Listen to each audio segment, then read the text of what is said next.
मेरे प्यारे देशवासियों, कौशल और सामर्थ्य से भरे अपनी मिट्टी के लिए कुछ कर गुजरने की भावना से भरे नौजवानों को तैयार करने में बड़ी भूमिका होती है।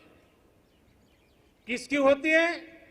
बड़ी भूमिका होती है हमारी शिक्षा की, हमारी शिक्षा व्यवस्था की, हमारी शिक्षा परंपरा की। आज देश के पास 21वीं सदी की जरूरतों को पूरा करने वाली नई राष्ट्रीय शिक्षा नीति भी है।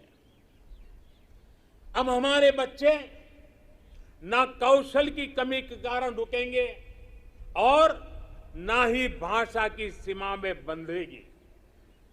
दुर्भाग्य से हमारे देश में भाषा को लेकर एक बड़ा विभाजन पैदा हो गया है।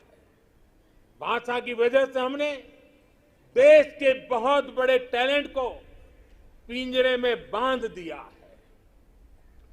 मातृभाषा में होनहार लोग मिल सकते हैं। मातृभाषा में पढ़े हुए लोग आगे आएंगे तो उनका आत्मविश्वास और बढ़ेगा। जब गरीब की बेटी, गरीब का बेटा मातृभाषा में पढ़कर प्रोफेशनल बनेंगे तो उनके सामर्थ्य के साथ न्याय होगा। नई राष्ट्रीय शिक्षा नीति में गरीबी के खिलाफ लड़ाई का साधन भाषा है, ऐसा मैं मानता हूं। ये नई राष्ट्रीय शिक्षा नीति भी एक प्रकार से गरीबी के खिलाफ लड़ाई का एक बहुत बड़ा शस्त्र बनकर के काम आने वाला है।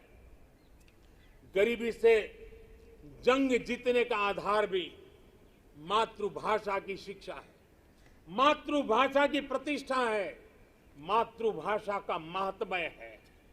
देश ने देखा है खेल के मैदान में, और हम अनुभव कर रहे हैं, खेल के मैदान में भाषा रुकावट नहीं बनी और उसका परिणाम देखा है कि युवा हमारे खिलने लगे हैं, खेल भी रहे हैं, खिल भी रहे हैं।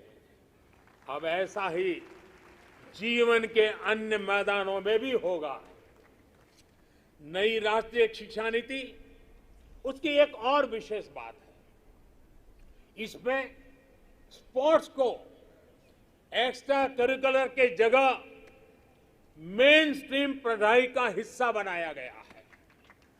जीवन को आगे बढ़ाने में जो भी प्रभावी माध्यम है उनमें एक स्पोर्ट्स भी है।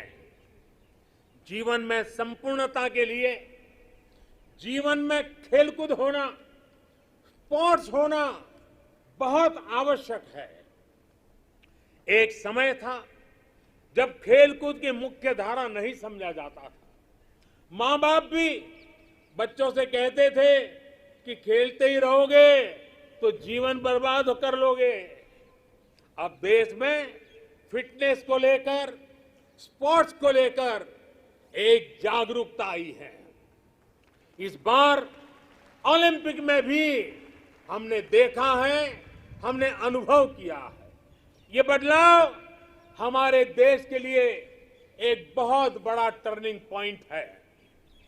इसलिए आज देश में खेलों में टैलेंट, टेक्नोलॉजी और प्रोफेशनलिज्म लाने के जो अभियान चल रहा है, इस दशक में हमें उसे और तेज करना है और व्यापक करना है।